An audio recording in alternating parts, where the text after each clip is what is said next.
Greetings, my name is JC, And I'm Ian. and this is the Gamer's Gaiden. Welcome back, everybody.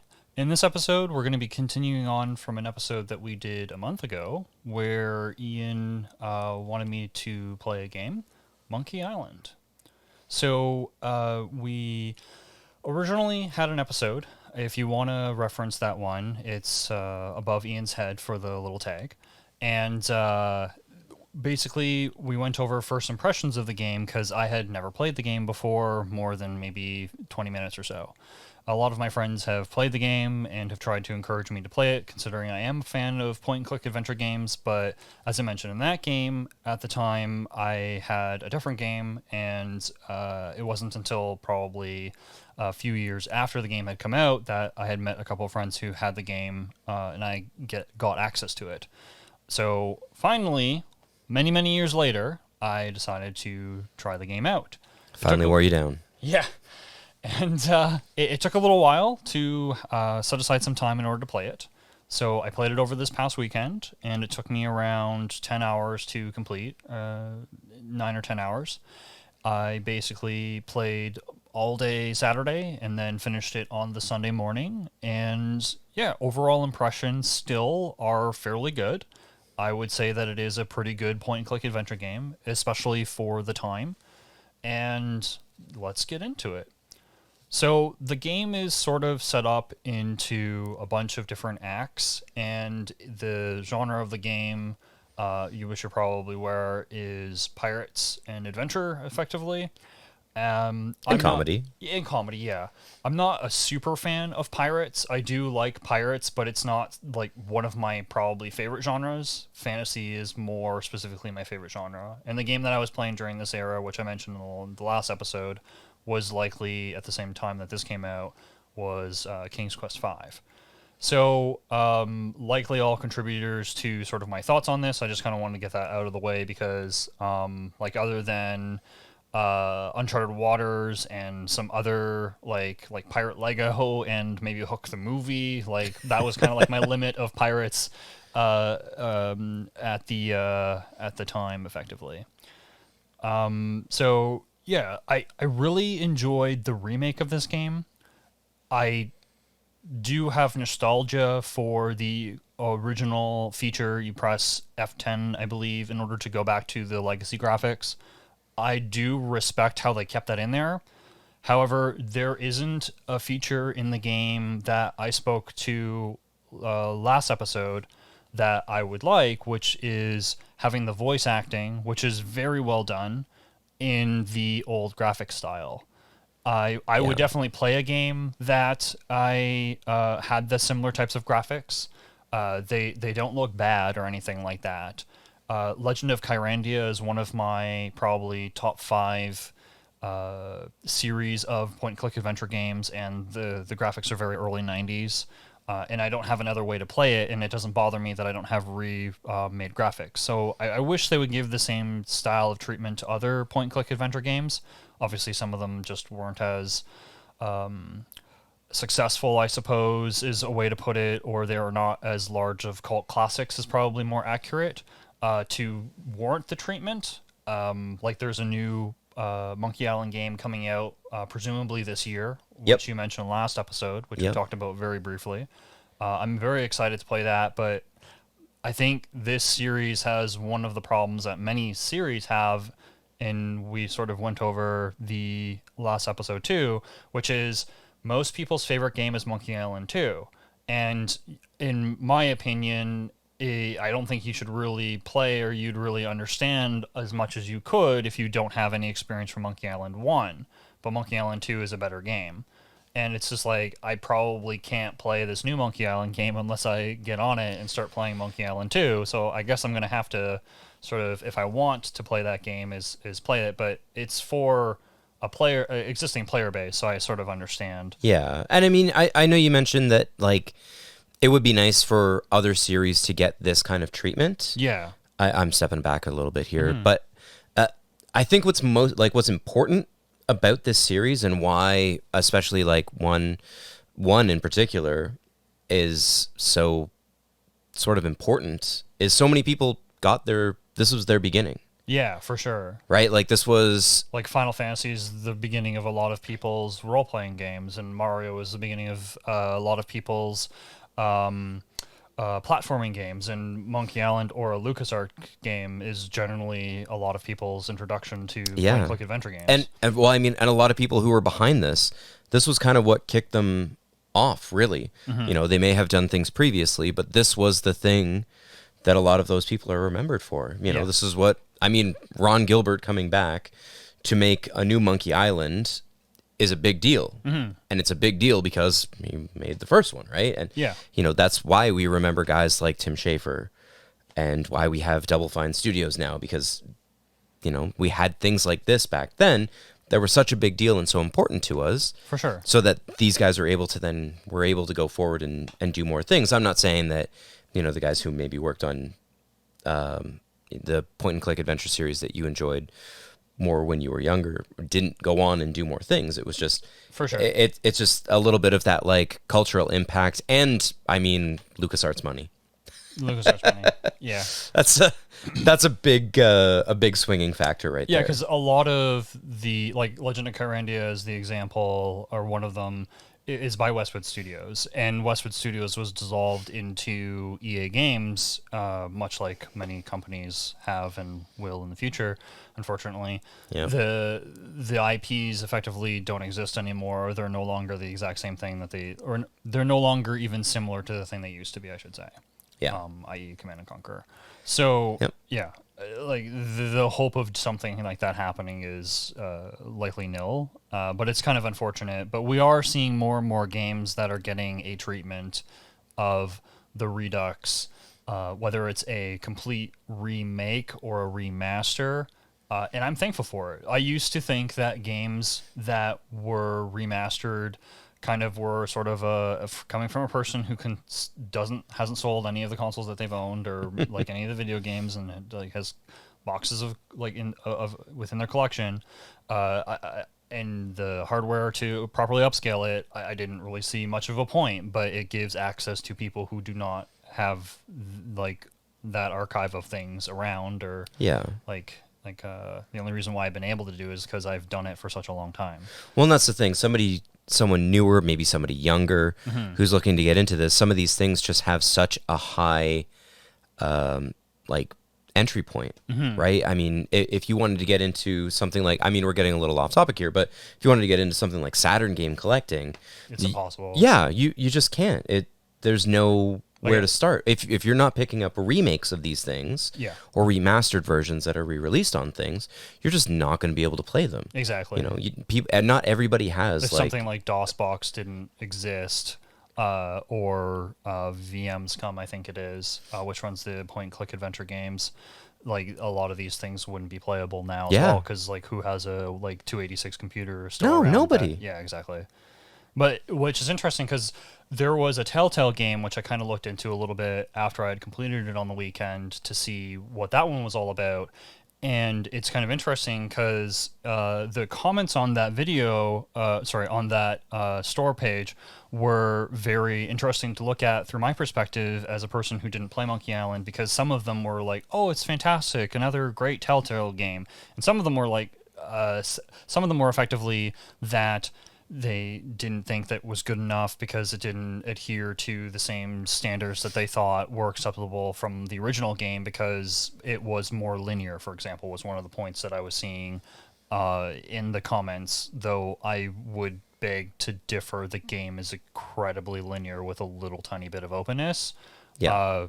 But I mean, it's a point and click adventure game at the end of the day, right? You're needing to hit those story beats to move on to the next story beat, right? yeah, you have to go through the same locations over again, which makes it not entirely like screen to screen to screen to screen. Agreed. Anyway, I'm not really going to go too big into that point because it doesn't really bother me one way or the other, but I just found it interesting how a lot of people thought that some of the jokes were missing, or they're frustrated due to different reasons, and some people thought it was fine. And it was interesting to see two different types of fan base kind of look at a remake, which is like, this is truly a remake of the game because it's not like remaster at all, of the same idea or game. And yeah, I'm probably going to look into that game one of these days as kind of a sort of relook into the series of through a different perspective, because I do really like Telltale games, because they are really, as I've mentioned in previous episodes,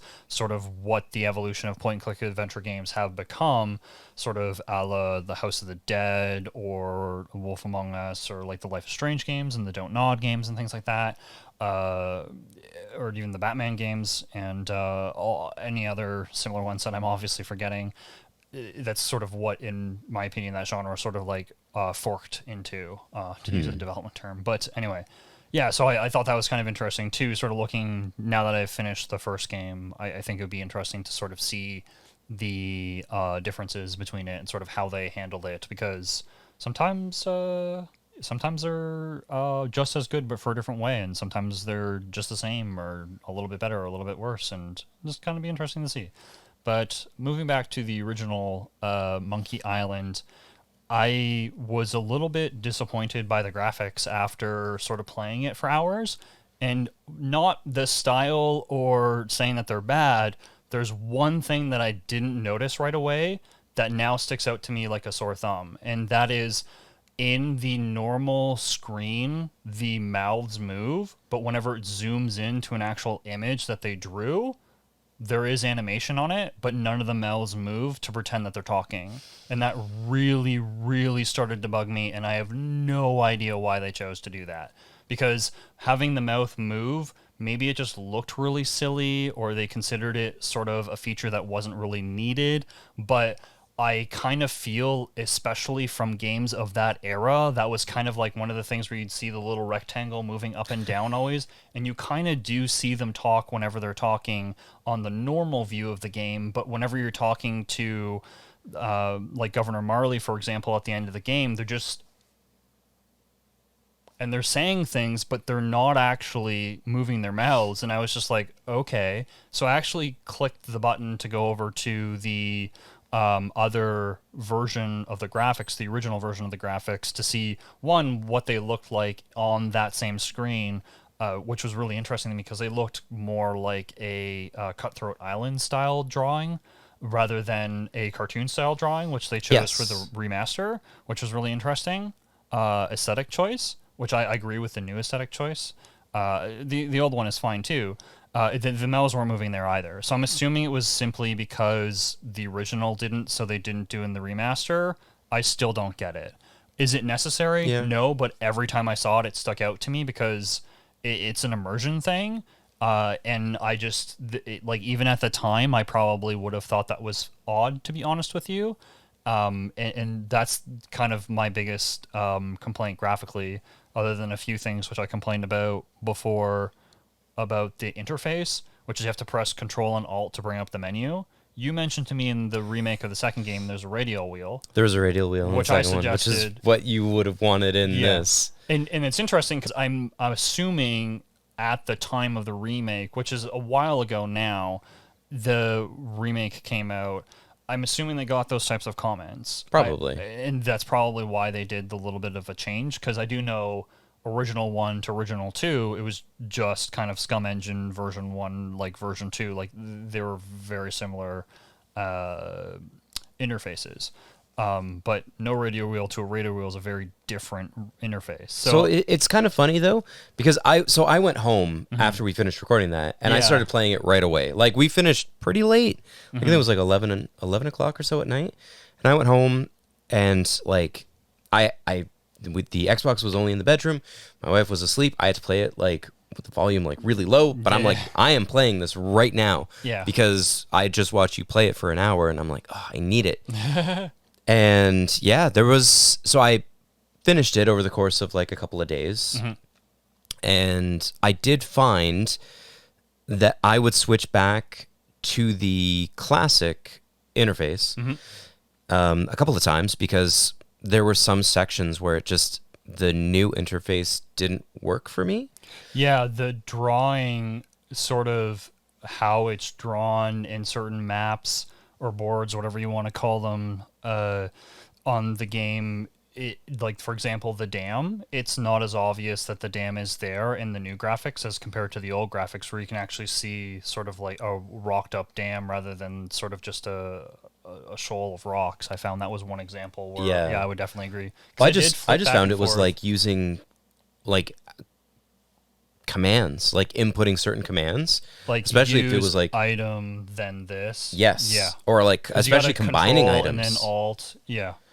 Like there's a so Because you would have to basically hit control, hit use, then hit alt, hit the item, then hit alt again to bring up the menu again, and then hit the item you want to use it on. so just a heads up, we are going to get kind of spoilery going forward. Yeah, if you haven't played the game at Pause this point, here, just go play it, and we'll see you in I'm 9 to 10 hours. yeah, I'm 9 to 10 assuming hours. if you're here, you have played the game. So I mean, it's fair game, and it's 30-year-old game. So So there's one particular part I wanted to mention about where the interface was so garbage.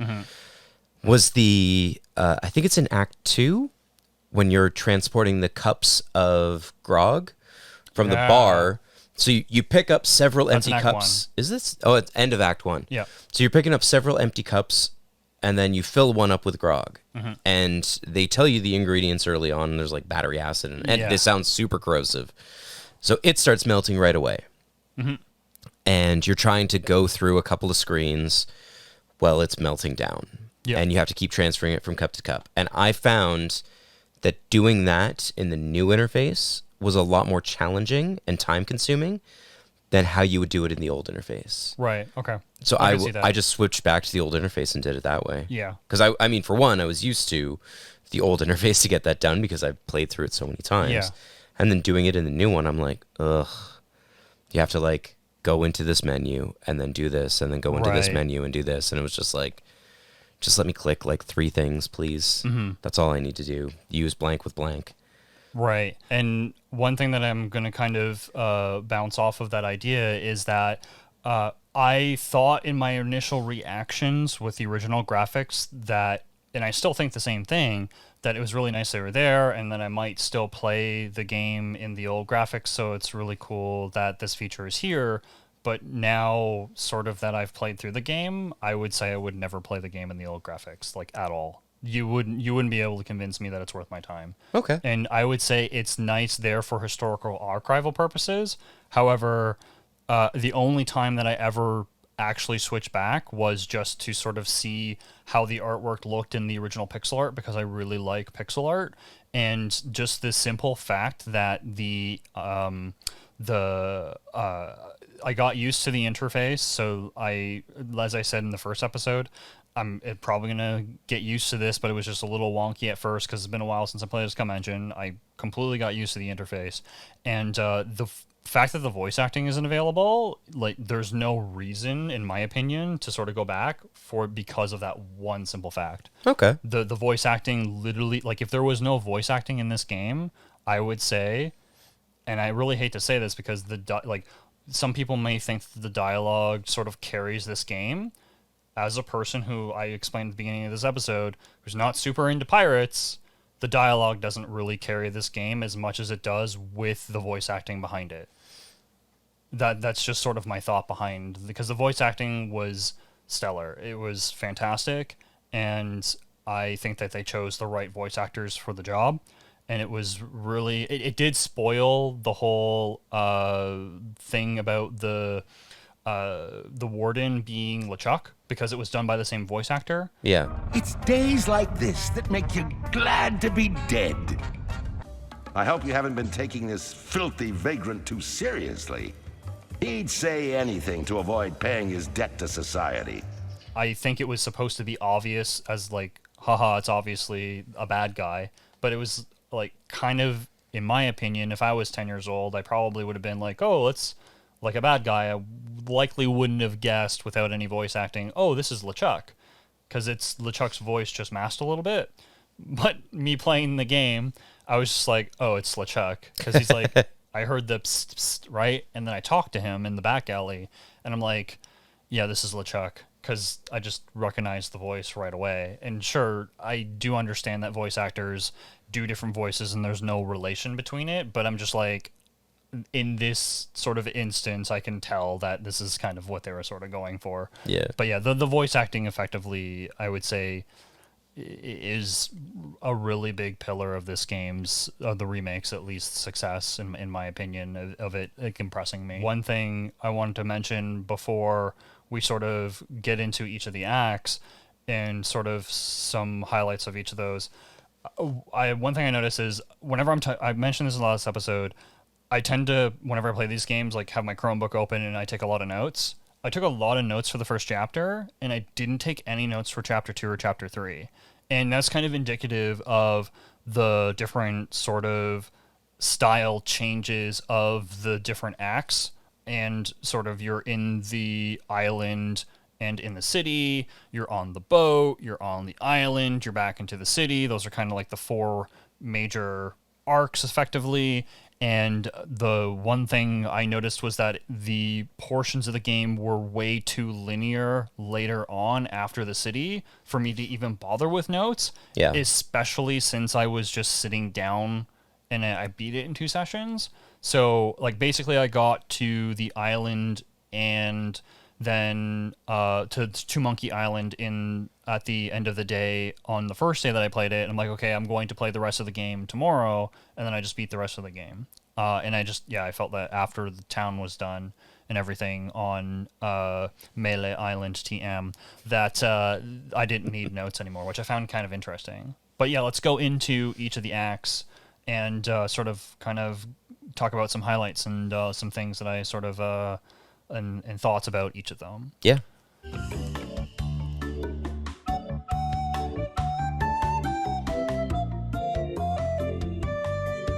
So, Act 1. Act 1 is, as mentioned, the act where you're in Melee or on Melee Island and in the town and the surrounding areas. And I thought it was really cool how there was a lot of red herrings in the game. From my memory, one thing that LucasArts games did, or at least the Scum Engine games did, was basically any of the ones that were, I don't remember if Indiana Jones did this kind of thing, but there was a lot of red herrings, and for example, like Zack McCracken and this game and Day of the Tentacle, where there was items that were useless and really didn't do anything, and you never needed them. And I always kind of liked that because it kind of gave you the opportunity to sort of mess up versus something where if you play a modern game, for example, Life is Strange, where you're effectively put in front of a puzzle and then you basically have to just find the 3 items and then you will be able to solve the puzzle. Yeah. Whereas the old style of game, it was, well, here's 6 items and you only need 2 of them and figure it out by the dialogue and the hints that we gave you or basic logic. And that was one of the things that I was concerned about before, where I was like, well, if I don't understand much about like the pirate zeitgeist, will I be able to get the jokes and the puzzles and stuff like that? And you're like, I think so. And the answer is yes, you can. Well, because I find the game itself is not like, yes, it leans on like some piratey stereotypes and tropes, but I think the ones that it does are incredibly common. Yeah, it's like a back layer rather than its front layer. Whereas the front end of it is very much like, I guess, pop culture. Mm-hmm. Yeah, exactly. Like, I mean, early 90s pop culture. Yeah. But yeah, if you know those kind of jokes and references and whatever, you'll very much understand that going on, right? Mm-hmm. You know, where you have a literal red herring that you pick up at a point. Yeah. Yeah. And so the things that stood out to me in the first act were I really liked the sword fighting and I really didn't like the sword fighting. That was one of 2 specific things that I'll go into that I actually needed external assistance with. I did the whole entire sword fighting portion where you did the insult and the rebuttal and then learned basically them, and I kind of wrote out a bunch of them. And then I got to the actual swordmaster after following the storekeep to the swordmaster's home, and I effectively went to her, and then she started using new ones. So I thought about this for a second, and I was like, well, maybe some of them that she uses aren't new. And the answer to that is No, they're all new. So I was like, well, let's go back to the original 3 swashbucklers and then re-challenge them and use the sayings on them. And all they say is, that's not fair. You're using the lines of the Swordmaster. And for context, in case you're not aware, I guess, sword fighting isn't actually sword fighting. Sword fighting is wordsmith fighting, effectively. Yeah. And which I thought was kind of clever, and because there's a lot of snarky remarks and wit in old swashbuckling movies, so that's kind of where that's from. So the Swordmasters things perplex me, and I didn't notice sort of a pattern within them, so I was at a loss, and I effectively just looked it up. And then whenever I looked up the solution to it, I just found a chart, and I wanted to understand why this was the answer. So I found a couple of forum posts that sort of explained the problem, and it was basically that the wording is similar to the answer in theme. So the answers that you have to sort of connect thematically, and I sort of started to understand without using the chart some of the comebacks that you could use against the Swordmaster, but a couple of them I still effectively couldn't figure it out, and I don't understand what this is going for. But once I knew the ideology behind the puzzle, I did solve the puzzle. So that was kind of the first thing, which I kind of really liked the mechanic of the sword fighting and everything, but then that one thing that I stumped on was kind of unfortunate, because I just thought maybe there was something else that they were going to teach me, but it was just something that I kind of needed to sort of either brute force or, which, like, if I was 10, I literally would have just brute forced that. I would have saved it right where she's standing, and then just basically brought up a pad of paper and then said, this is something that she says, does this work? Does this work? Does this work? Does this work? And brute force the entire thing, which I don't think is an effective way to solve a puzzle in that kind of vein. See, I didn't have that issue, but I picked up on the, like, oh, this has like a kind of farm theme to it. So the answer has to be the, like, how appropriate you fight like a cow. Yeah. You know, and there is a couple that are challenging. There are a few that I still lose, but the majority of them, it's very rephrased versions of the other ones. So I really enjoyed that part. I thought it was really cool. I enjoyed pretty much all the puzzles. I didn't have much of a difficult time with the cup puzzle. I didn't find the interface too wonky, in my opinion. I actually just kind of moaned and grogged at it. I'm just like, this is another one of those time things. Yeah. Okay, sure.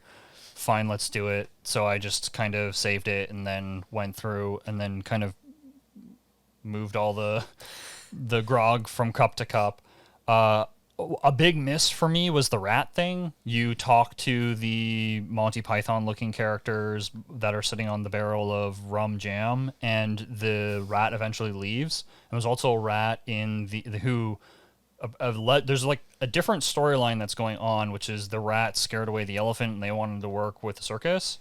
And there was also a rat stuck in the jail, and I actually went through the grog and rescued the rat, because I'm like, maybe the rat will go to those guys and something else will happen, but either I missed that completely and it's just an extra that I missed, or it's not something that they ever ended up doing anything with. So I think it was probably a dropped project, because I did really, really try to get into Governor Marley's mansion with the looting, but I didn't seem to have a point with switching the clock, so that was kind of disappointing to me, and I would have liked expansion pack, so to speak, that had all of these extra features in it, because it seemed like they had some extra ideas in the game, but I'm assuming due to time they just sort of just dropped them, or it was just kind of this happens in other games as well and in real life, where it's just like, well, I've heard about this event that I didn't go to and I know of it, and I don't need to go to it, but in a video game, if I have the choice to be able to go to those extra types of things, it would have been kind of nice.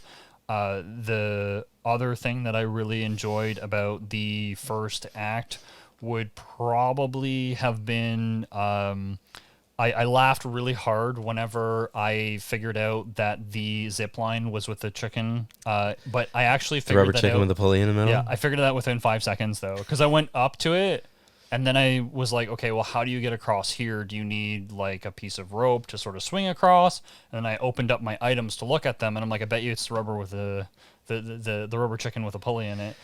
And then just went straight across like that, and I had a good laugh because I was like, you mentioned that this was like really difficult whenever you're a kid. Yeah, when I was a kid, I just couldn't make that connection. To be fair, I think the reason why I got it is because I've been ziplining as an adult, but as a kid, I had never known what ziplining was, so I probably wouldn't have been able to figure that out either. So I appreciated the whole, as an adult, I can figure this out, but I bet you as a kid, I probably wouldn't have. That's fair. Yeah. The other thing that, last thing I'd like to talk about with Act 1 was the whole entire Stan. That's right. thing, You would have got to meet Stan finally. because you really wanted me to meet Stan. I love Stan.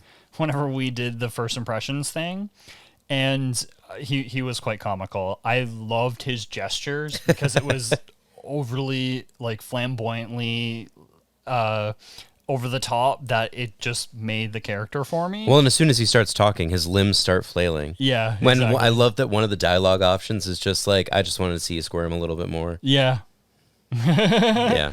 yeah, and that part was really funny, and I enjoyed it. And I actually did like that the solution to the bartering for that puzzle was that you had to go through each of the different features and tell them, no, that's not worth it.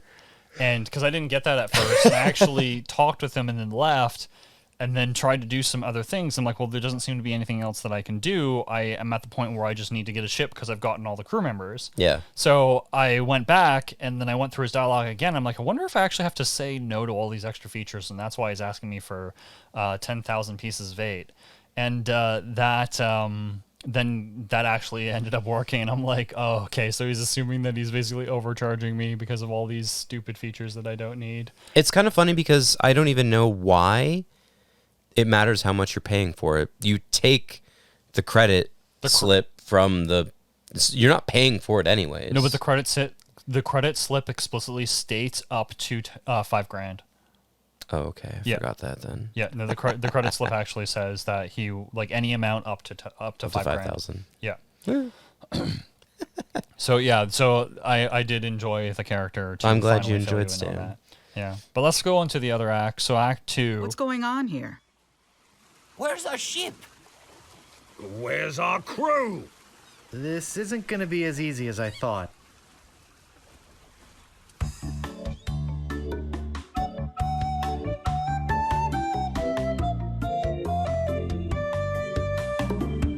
This is where I stopped taking notes, and I was sort of taking notes at the beginning with the pirate ship, and I was expecting the same amount of sort of branching out multilinearity that the first act had, but I was sadly mistaken with that expectation.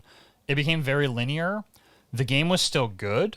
It's not really a problem of the game. It was just a very different shift because it was effectively like the whole game is do this, then this, then this, but I had more room to sort of play around in the first section than I did in the second section. I think it's like 5 screens. Yeah, well, it's kind of, you could argue it's just really 5 screens and a map on all of the acts. I mean, I guess so. But this one is very specifically 5 screens, no map.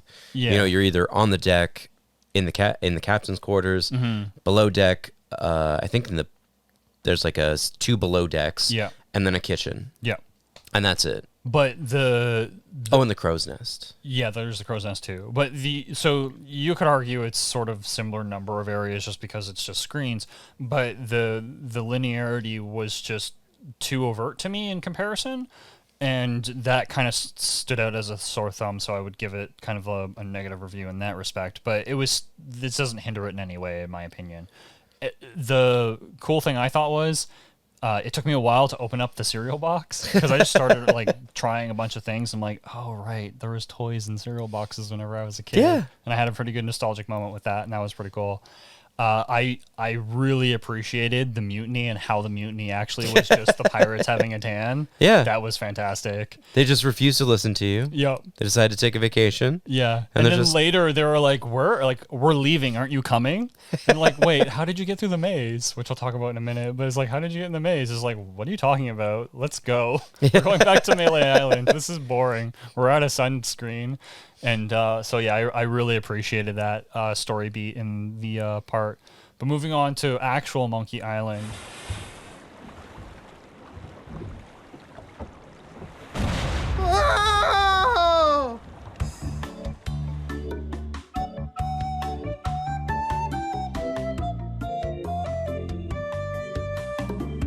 Monkey Island then got stronger again because it felt a little bit more open, but it was very much do these 5 things and that's pretty much it. And yeah, every chapter is kind of the same thing, but it sort of gave me the next act was really quick. So I was thinking, oh, this one will be a little bit longer and it'll be a little bit more in the same vein that the first act was. So it'll have the same style. So maybe it was just the chapter, but it felt very much point to point, much like the second one. And I didn't take notes for the third chapter as well. I think really the only thing I could get confused with was there was a lot more back and forth in the third chapter with the Fine Young Cannibals.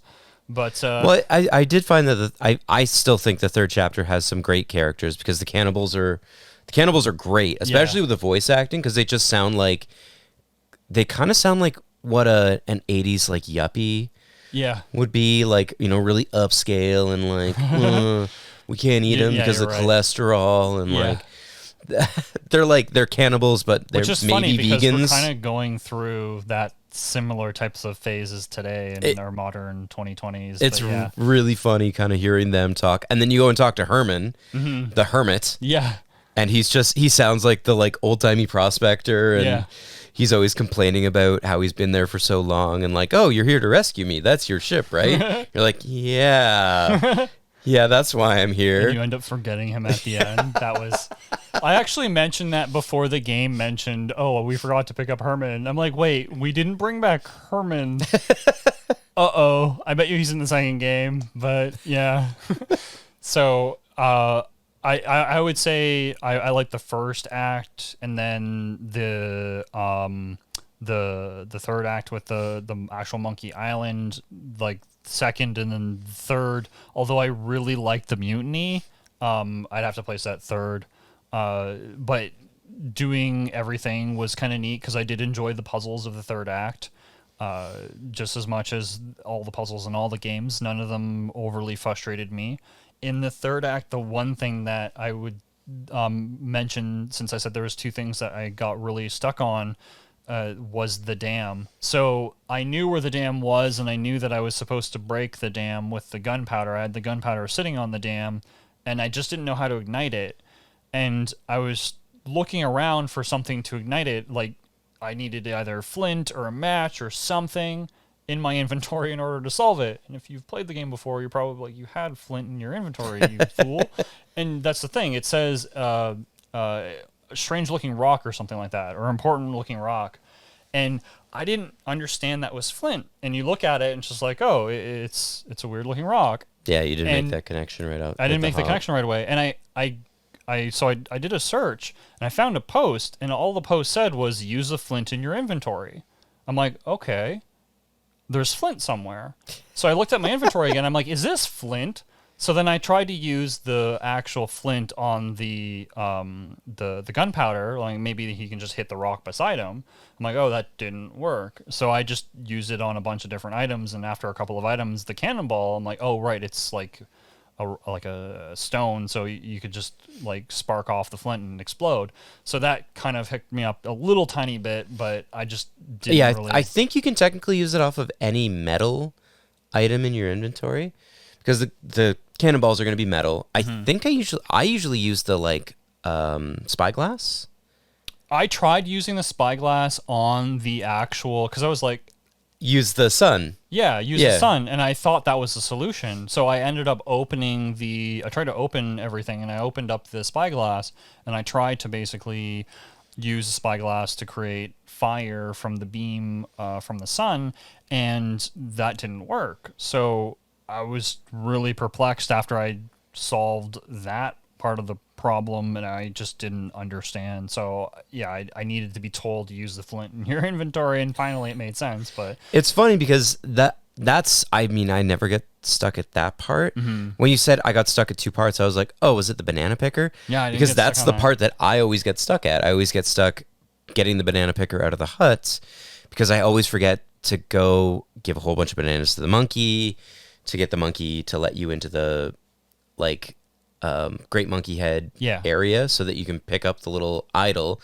and then take it to the it says cannibals. made by Lemonhead on the bottom. Hey, cool, that's just like mine. Yeah.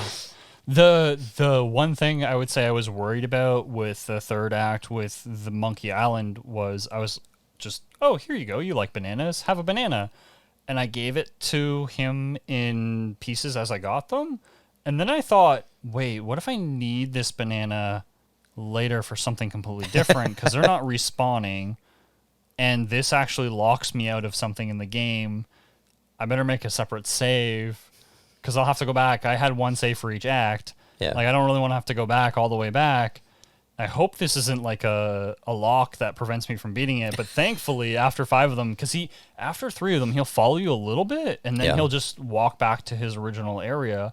And then after giving him 5, he followed me everywhere. And I'm just like, okay, come on, little buddy. Let's go figure stuff out, right? Yep. So that was And kind of... that's the thing. You can't get nerve-wracking. there without him. You Yeah, need the monkey to hang off of the thing to let mimics you in. whenever you bring down the lever in order to open up the monkey head area. Yeah. Which, I mean, you could probably have just jumped the fence, but that's okay. That's I know the video game fence is like logic. waist high. There's a great meme where it's like video game logic, and there's an object that's really small in the hallway. It's like, can't pass this area. I forget exactly what it is, but if I can find it, I'll post it. Oh, and the key to the great monkey head Right. Yeah. is a giant Q-tip. I love that. Because you put it in the ear. And just like wiggles it around. Yeah. It's not even like a unlocking. He just like Yeah, he basically just brings it up into the ear around like this, and then the mouth opens, and like much like in Aladdin with the, that was, I know this came out before Aladdin, but I thought that was kind of reminiscent of me as a kid watching Aladdin with the mouth of the lion opening up for the treasure where the lamp is.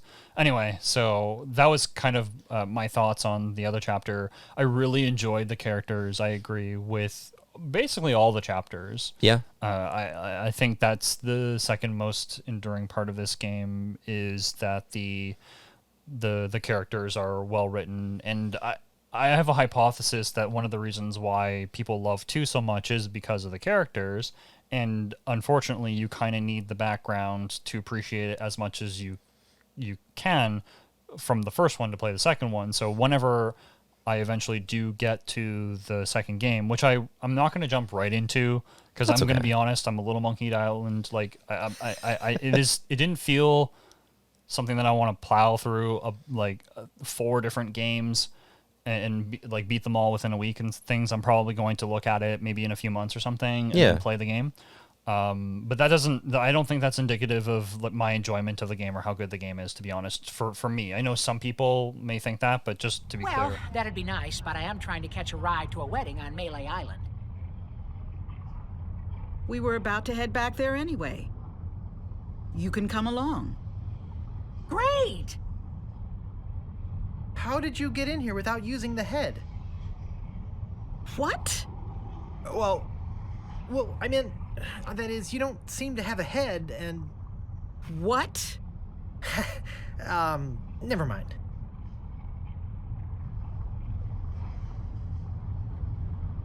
You guys know this shambling see-through shade?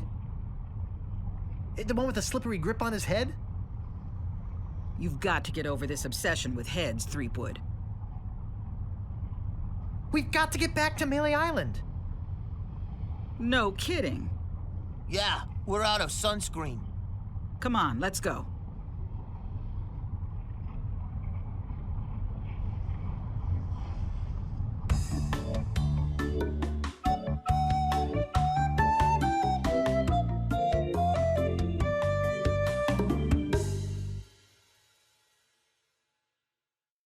Well, that certainly was easier than the trip to Monkey Island. Wish those guys hadn't been so excited about getting sunscreen. Now I'll have to stop the wedding by myself. The church is the other way. The final act, which was very cut and quick, and basically you go back. I thought it was really funny that if you walk the wrong way, it's like, hey, wait a minute, this isn't the right place over to the church. And anywhere you go, that's the wrong location. And it's like, this isn't the right way to the church. I was just kind of very curious to see if I could sort of get help from any of the people, or if they were still looting Governor Marley's house after, I'm assuming, weeks. So, I don't know. They're cartoon pirates, so maybe. But They probably were. They probably were. And how much stuff does Governor Marley have? I mean, you saw she had a good amount of stuff. Yeah. And so the last part of the game where he's sort of where LeChuck is sort of uppercutting and swinging you and hitting you between two locations eventually, I thought it was a bit, honestly, and I let it happen like 4 times in a row, and I was thinking, okay, this bit would probably be over by now. So I realized that I could move a little bit, and then I realized, well, there's a bottle that came out of the machine, so I can grab the bottle and then spray the ghost with root beer, and apparently that's ectoplasm. So Yep. it's an ingredient in root beer, kids. So the game was then solved, and the funniest joke in the entire game to me was kind of a recurrence joke, because it was referenced before. I don't know this for a fact, but I feel that the game originally cost $59.99, because there's a point in the game where the game references games costing $59.99, and one of the 3 things that you can tell Governor Marley is that that's a third option. I had a really good laugh, because she asks you, what is the thing that you learned from the game effectively, or from this whole adventure. And then the third option is my favorite one. It's never pay. I learned that I should never pay more than $20 for a video game. And I just loved, that was I didn't select that one, but I really loved that was an option. That was fantastic. So yeah, and I enjoyed the end. It closed everything nicely. I did think about, whenever we were going towards the church, what about the hermit pirate? And then he mentioned it at the end, and then there's a little scene with him saying, hey, they forgot me. So I'm assuming like a lot of the characters in the second one have sort of cameo appearances or recurrences. Does he ever come up in the second one? Oh man, I started playing the second one again, but I didn't get far enough. You don't remember? My memory's awful. Okay. All right. Fair enough. I'm assuming the answer is yes. I don't really want too many spoilers, but if you know, let me know in the comments down below that he is, because if they never did, then he better be in the fourth one, or the I mean, it would be newest nice one. if he got off the island at some point, because he I was... don't care if he gets off the island. I just care to see him again, and it could be a running gag in every game. I don't care. I just find it funny. I mean, what would be great is if in like the new one, Yeah. whenever you get to Monkey Island, if you find a skeletal corpse, Oh, that'd just be sad. that with the hat and you're like, oh, this guy looks familiar with the like bad teeth and everything. I mean, I Right. guess all of them had bad teeth because scurvy, but Fair enough. that's fine. Yeah. So, my final thoughts on the game are that I really enjoyed it. I guess, yes, I would have had a little bit of a different opinion because of the voice acting if I had played it whenever I was younger, and I probably still would have enjoyed it, maybe appreciated it a little bit more. But as a, I guess, newer person playing it in the future, who just missed it, that is reason alone that if you're going to replay it, definitely check out the newest, latest, and greatest version. Yeah, in my definitely. opinion. And the thing that really sticks out to me is I'm glad that they've remade the other one. So I'm looking forward to potentially looking at that in a couple of months, and that the guy, sorry, I don't know his name. Ron Gilbert? Okay. That Ron Gilbert actually has come back to make another one, because I know that he has stated in the past that he kind of didn't want to come back to make it. No. So. No, yeah. because he stopped his involvement after I think the second one, and then other people picked it up and moved that along. So I think from what I had seen that this one kind of disregards Yeah, I think from when he stopped working on it. it's basically Monkey Island 3. Yeah. Yeah. And my friend who I mentioned in the last episode, hi if you're watching this. So I'm not going to name him, but I'm very curious. Ping me if you've seen this episode. I'm not sure if you watch our episodes anymore. Anyway, so that's one thing that I remember him saying is that the 1 and 2 were Monkey Island, 3 and 4 were just fun extra games. And Yeah. had nothing to do. It was, I don't know, a different timeline or something. But I don't think he enjoyed them as much. But so, yeah. And I'm very curious to see how Telltale handled the series, to be honest with you. Basically, same story beat, and they're rebooting it, and how they handled it, because it'll be interesting to play sort of the same story beats in a more modern style, point-and-click adventure game. Really. Yeah. So, yeah, I think that's kind of where I kind of leave off with this game. It's leaving a good impression in my mind. I'm glad that I finally sat down and played it, and that people over the years have tried to encourage me to play it. Well, I'm glad you did too, and I'm even more glad that you enjoyed it, because I would feel bad if you didn't. Yeah, I would say, probably much like myself, if you're not a fan of the aesthetic, then you're probably not really going to look at the game. So I think it's kind of in the onus of the fans to sort of word of mouth people playing this game. Yeah. Because I don't know if, for example, my younger second cousin, who's in his late teens, he likely, he probably wouldn't like this game. He likes first-person shooters, but still, in action games. But he probably wouldn't even look at the game. So the younger generation probably would have no, and I mean he might not get the references and the kind of jokes that they're trying to make. So, yeah. Is it for everybody? Probably not. I mean, I'd love to see everybody play it. Yeah. But not everybody would necessarily get the jokes, and I think the comedy's a big part of this game. Yeah, it is, at least once you get somebody to play it, though. Yeah. It is a game where the jokes are generic enough for them to be enjoyable by anybody. Yes. And the puzzles aren't hard enough that you feel like you have to be a rocket science to solve it. Except the banana picker. Okay. So anyways, yeah, go get the idol. So that's the big thing that I have a problem with some point-and-click adventure games, and I love them, but a big acknowledgement is that some of the puzzles aren't very logical and not incredibly easy to some people, and sometimes it is to others. But thankfully, this game, if you pay attention and you take notes, which I guess some people feel like you shouldn't have to, but I mean, just take notes. You'll be fine, and you'll be able to play through it. It's not overly long. No, and there is no lockout items. There's nothing that you can miss. Yeah. Picking up that will ruin the game. You have to pick everything up. Before you can go I on. definitely got that impression as well. So yeah, it's definitely it gets a recommend for me as well now. So okay, I'm on the recommend is good. Yeah, that's a thumbs up. All right, I'm happy with that. Yeah. So I hope you enjoyed this episode in my sort of foray into Monkey Island, finally, after these many, many years. Yeah, if you can pester him to play Monkey Island 2. Sure, yeah, for sure. That would be delightful. And join us next time, because I think we're going to continue our Is It Worth Playing series. Yeah, we're going to be looking at TMNT Arcade for the NES and the re-release, the Cowabunga pack that's come out, and the arcade a little bit, since I got the 1-Up arcade machine for that. Yes. And I'm excited to look into that. Yeah, so we're going to talk about TMNT Arcade across the board, and kind of looking at the question, is this game actually still worth playing today? So if you're interested in that, stay tuned, and we'll see you in the next episode.